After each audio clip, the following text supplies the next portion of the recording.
I'd do anything, I'd try anything to please you. Then, with a smile, I'm almost as young as you are. I don't know much about it. Rufus watched him, smiling. He felt a flood of affection for Eric, and he felt his own power. He walked over to Eric and put his hands on Eric's shoulders. He did not know what he was going to say or do, but with his hands on Eric's shoulders, affection, power, and curiosity all knotted together in him was a hidden, unforeseen violence which frightened him a little. With the hands that were meant to hold Eric at arm's length seemed to draw Eric to him. The current that had begun flowing did not know how to stop.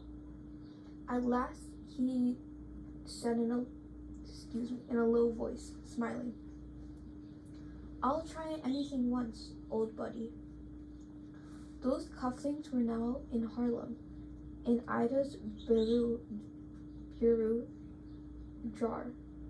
And when Eric was gone, Rufus forgot their battles and unspeakable physical awkwardness, and the ways in which he had made Eric pay for such pleasure as Eric gave or got. He remembered only that Eric had loved him, and he now remembered that Leona had loved him. He had despised Eric's manhood by treating him as a woman, telling him how inferior he was to a woman, by treating him as nothing more than a hideous sexual deformity.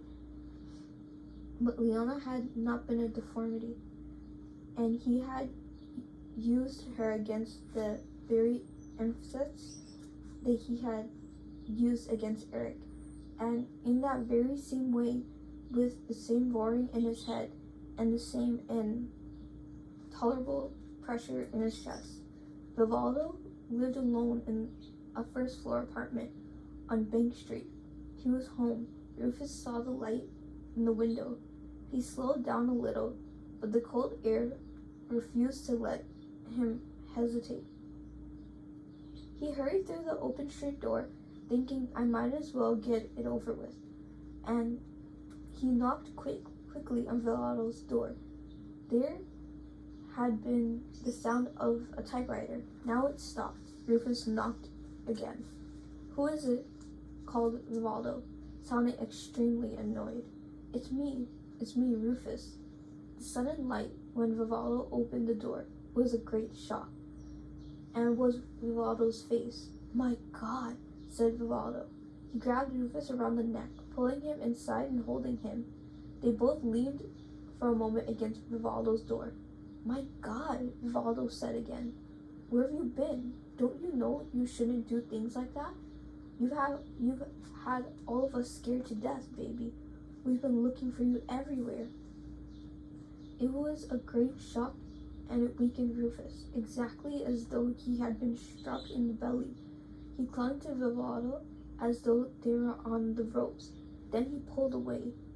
Vivaldo looked at him, looked hard at him, up and down, and Vivaldo's face told him how he looked.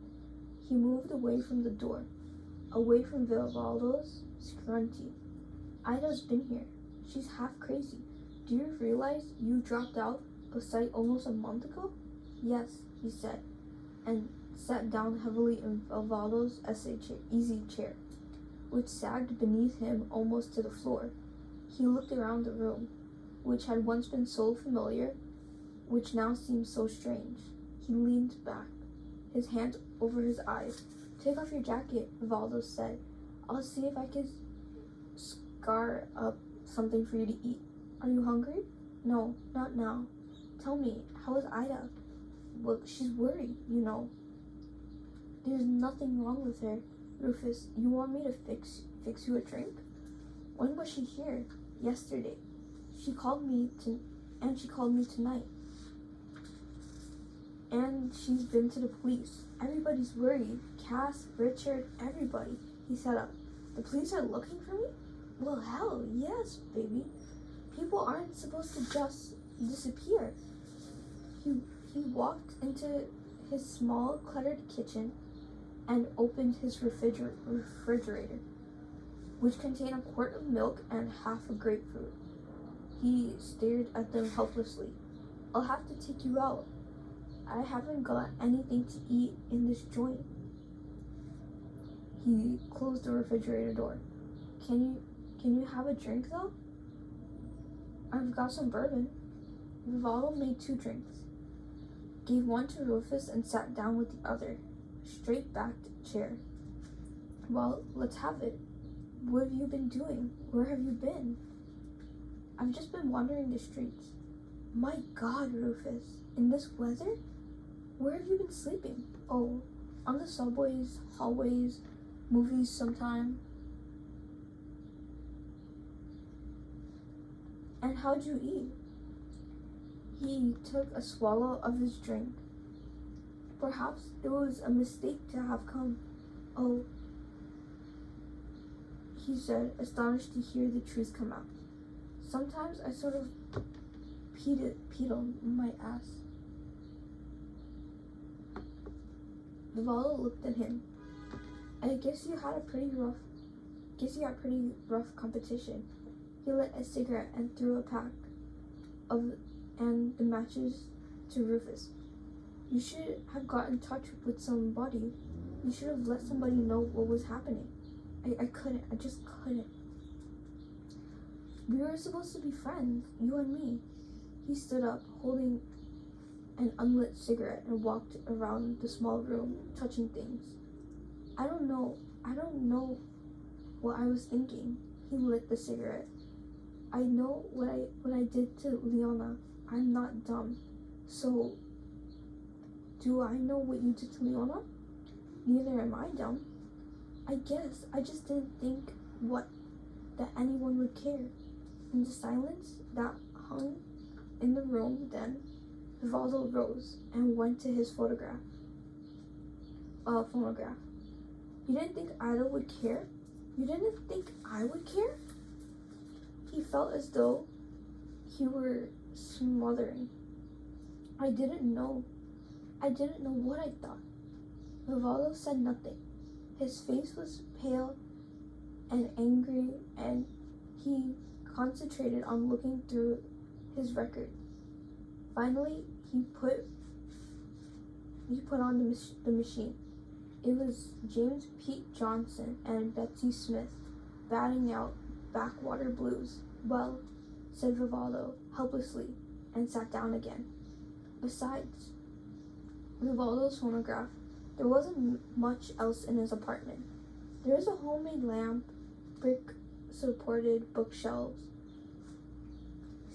records, a sagging bed, and the sprung easy chair. On the straight-back chair, there was a high stool before Vivaldo's work table, on which Vivaldo teetered now, his coarse, curly black hair hanging forward, his eyes somber, his mouth turned down. The table held his pencils, paper, typewriter, and the telephone.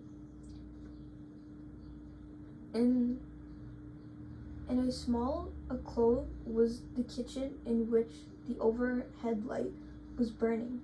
The sink was full of dirty dishes, topped by a generally empty open tin can.